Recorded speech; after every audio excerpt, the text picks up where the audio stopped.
You're back! I've been waiting forever for you two. Judging by the looks on your faces, are you ready to take your Sub-Zero's exam and graduate from the festival? Okay, first off, have you discovered the hidden truth? Okay, Nahida said, the Akasha relies on the power of a gnosis to operate, as it is the manifestation of the God of Wisdom's power. It compiles the wisdom of the entire populace, and it grants knowledge to the people.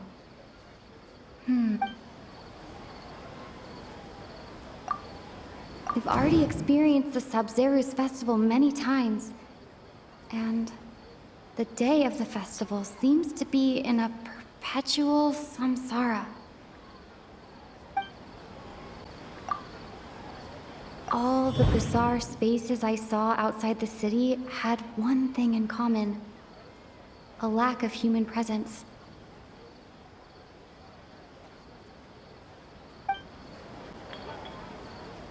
Those spaces remind me of dreams, like the one I had in the Avidia Forest, except these have no sign of human presence.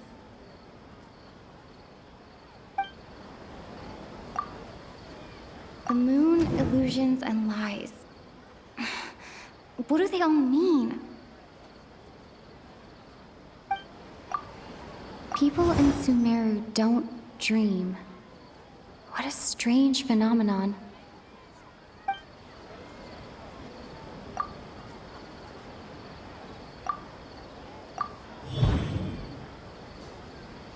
We are all in a dream. It isn't that the people of Sumeru don't dream. Rather, the Akasha is taking their dreams from them. People in Sumeru think they don't dream, but the truth is the Akasha steals their dreams without them knowing it. And those spaces with no human presence are stolen dreams without their host. That would explain why they sounded so weird when she was trying to describe them. Huh. So people in Sumeru do dream after all. In fact, we're all in one big dream together right now. Correct answer. Now, how did you conclude that the Akasha is capable of this?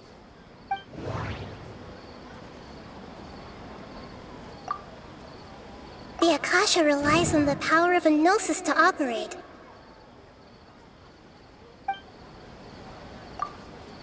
It is the manifestation of the God of Wisdom's power. It compiles the wisdom of the entire populace.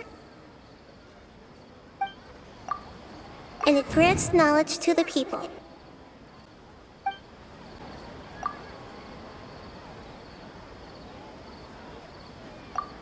Oh, okay.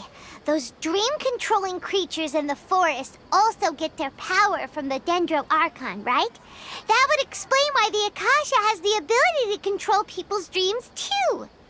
But is stealing everyone's dreams really how the Akasha compiles their wisdom? Isn't there anything more to it than that? Dreams are fantastical, complex, and full of imagination. People's brains are the most active when they're dreaming. In other words, dreams are rich bundles of human wisdom. So in other words, the complete opposite of how Hypatia understood it. Paimon remembers her saying that the sages think dreams are foolish delusions, and the fact that no one dreams is a blessing from Greater Lord Rukkhadevata. So it was all a dirty trick? The real story is that the sages from the academia are using the Akasha to steal people's dreams for their own use, huh? Oh? By the sounds of it, you understand the current situation pretty well. So then, what about the samsara?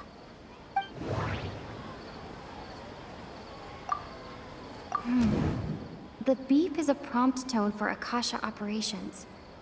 We still hear it every night, even though we removed our Akasha terminals.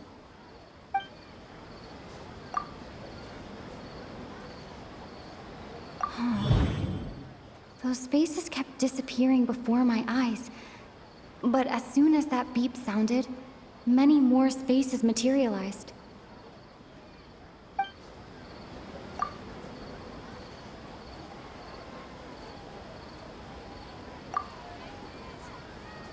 Grand Sage said, go celebrate the birth of that god to your heart's content. Did he mean something more?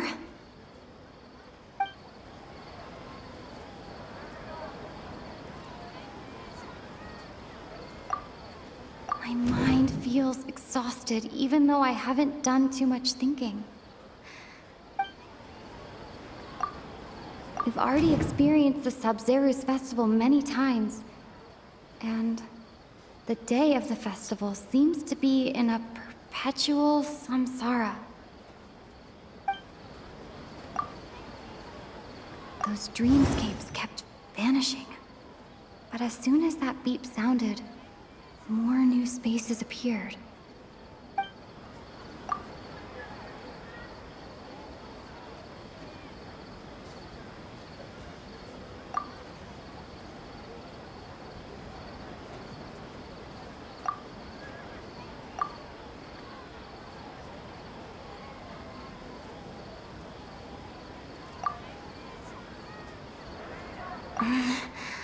I can't seem to...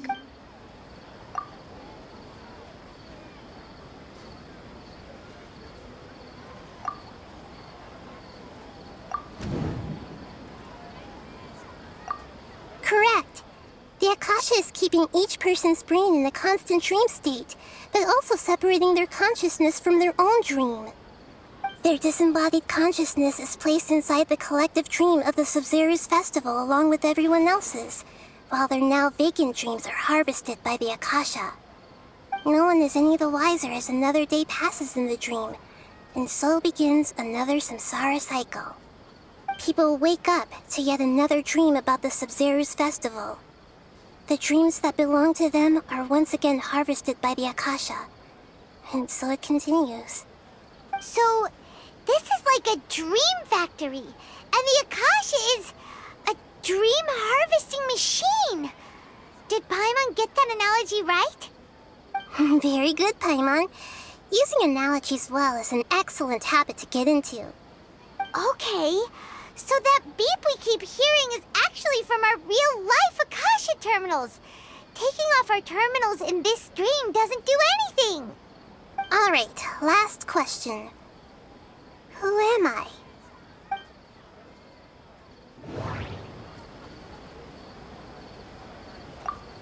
They say that alchemical divination is the Dendro Archon's divine revelation. So then, if Nahida has referred to herself as the moon... Now that I think about it, wasn't illusions a hint that we're all dreaming?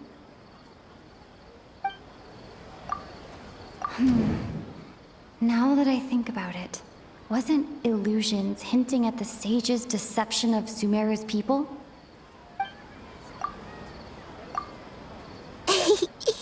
So you noticed. I thought that one would be the hardest question. That's why I put it last. That wasn't hard at all. Even Paimon guessed that. Everything about you is different. We just didn't want to expose you is all. Now that you mention it, Nahida, you've been hinting to us since the very beginning. It's funny, thinking back to when we were asking all over the place for info about Lesser Lord Kusanali. Paimon didn't expect to meet you like this.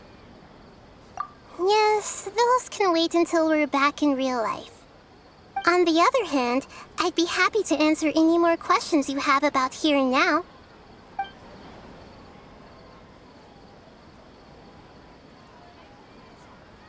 You asked me this question before. My answer was, it would literally blow your minds. Now that you know this is all a dream, this answer should hopefully make more sense. Have you heard the saying, don't wake a sleepwalker? Likewise, if someone suddenly had told you all this instead of you learning it on your own, your notion of reality and dream would be thrown into irreversible confusion. I couldn't expose you to that kind of risk. That's why I could only give you very subtle hints and some suggestions. Long story short, I'm really sorry I had to keep you guessing. Firstly, this dream we're in is completely based on reality. People have already experienced this Sub-Zero's festival, so it would be very difficult for them to find anything that strikes them as surreal. Secondly, you're probably wondering why people don't have any memories from earlier samsara, right? That's because people don't remember their dreams most of the time anyway. And in any case, their actual dreams are being taken away from them by the Akasha. So whenever they wake up in this dream of the Sub-Zero's festival, they don't remember anything from their previous identical dream. That reminds Paimon. Traveler had a dream when we were in the Avidia forest, but couldn't see what it was about after waking up. Is that an example of what you mean? Yes. Only after receiving the blessing of Dendril can a person gain the Dendril element's dream-enhancing power. That explains the feelings of déjà vu. Meanwhile, everyone else has no idea that they are in the Sub-Zero's festival samsara, while their dreams are stolen from them over and over again. Can humans really keep dreaming forever like this? Will it ever end? And if so, when? You might say your mental fatigue has already answered this question. Eventually, there's only so much that people can tolerate. Especially those whose health is compromised to begin with, like Dunyarzad. This relentless exploitation takes an even harder toll on them. People's lives are at stake here, and nobody knows a thing! We've got to put a stop to this!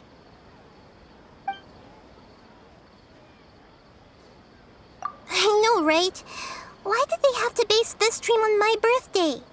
Could it really just be a coincidence? Even you don't know the reason? Wow, now that's strange. The Academia sages are determined to harvest lots of dreams in a short time, no matter the cost. They have to be up to no good. Unfortunately, I don't know anything about it. Traveler, do you have any information?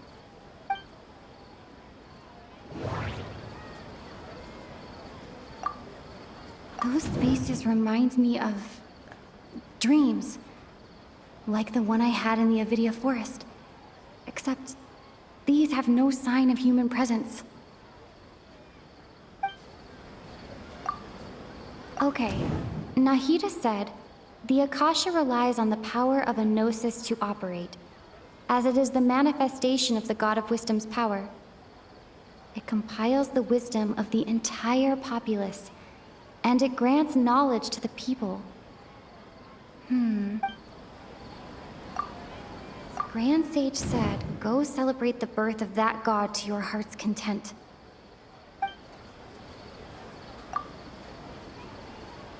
Celebrate the birth of that god? Could it mean...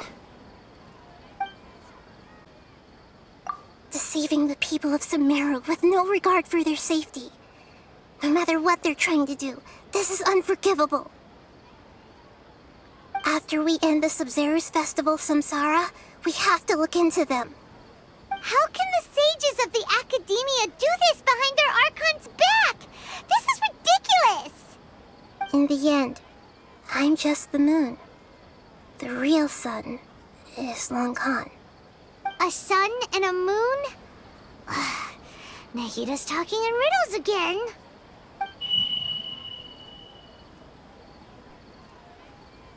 Oh, we're out of time today! I'll tell you how to break free of the samsara tomorrow. See you then.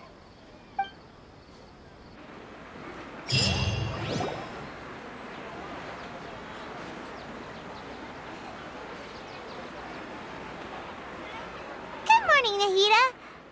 Wait. Now that Paimon remembers everything, should we instead say good morning, Lesser Lord Kusanali? Hey! What's wrong, Nahida? You don't look too good. I'm afraid that what you're thinking right now is correct. Did Dunyarzad already disappear? No way! Are we too late? The real Dunyarzad's consciousness has indeed disappeared. It can no longer endure the constant dream harvesting. Paimon can't believe it. Wait, so what about that other Dunyarzad? Just what is she? Is she also going to disappear? She's actually something like a puppet, but not completely. The real Dunyarzad's consciousness could no longer keep playing her role in this dream. So another Dunyarzad appeared to replace her in the dream. Just like the grass and the trees, that Dunyarzad is just a building block of the dream that helps to keep it going. But personality-wise, she's nothing like the real Dunyarzad. Puppets are stiff and can't copy a living person's vitality.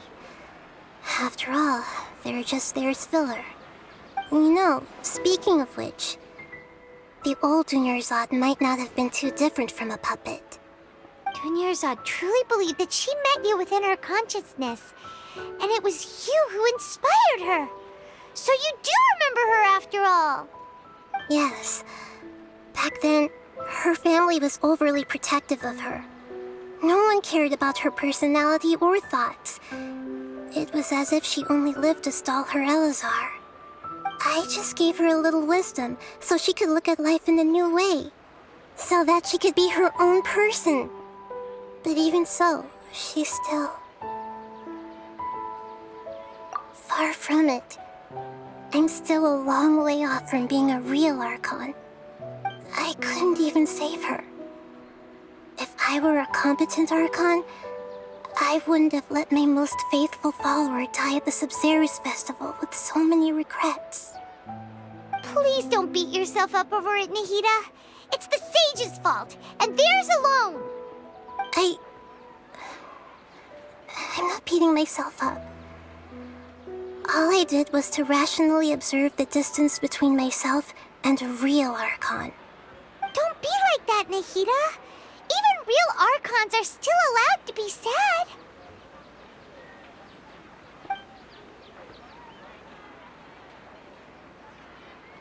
To prevent more tragedies like this, we must end the samsara as soon as possible. Great, but how do we do that? Although the Sub-Zerus Festival dream is under the Akasha's control, only humans can dream. Even the Akasha is unable to create them. That means this dream belongs to a host who created it.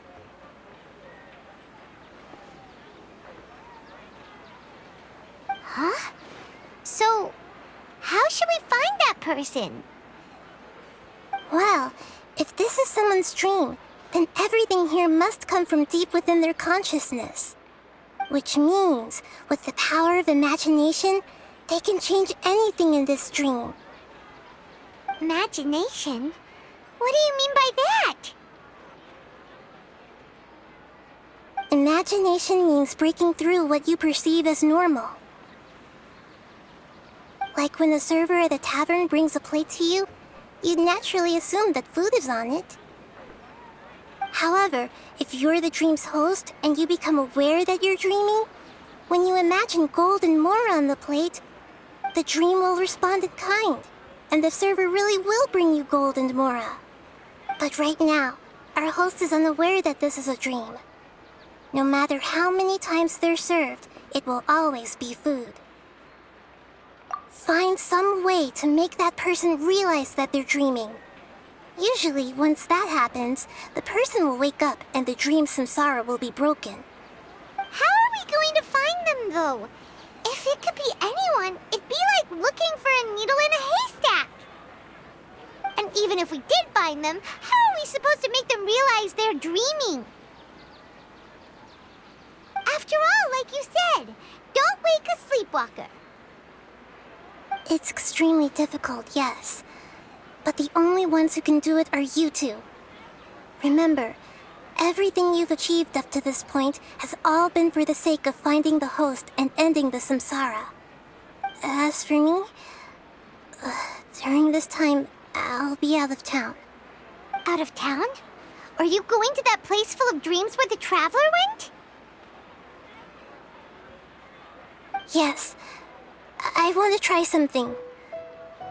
There must still be a small wisp of possibility. Hurry and go. Dreams are supposed to be fantastical, romantic, and full of pleasant surprises. Unnecessary things like this samsara need to end. Paimon's still a little upset that we've come this far only for Dunyarzad to...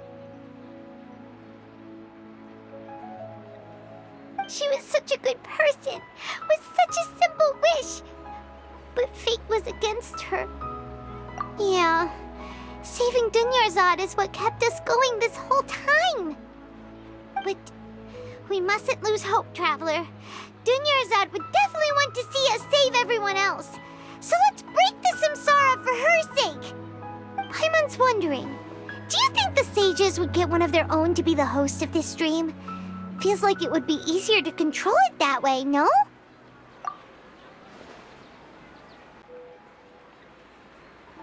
Huh. That's true. Plus, the sages probably weren't counting on there being other factors beyond their control, like Nahida and us. So, who do you think the host of the dream is?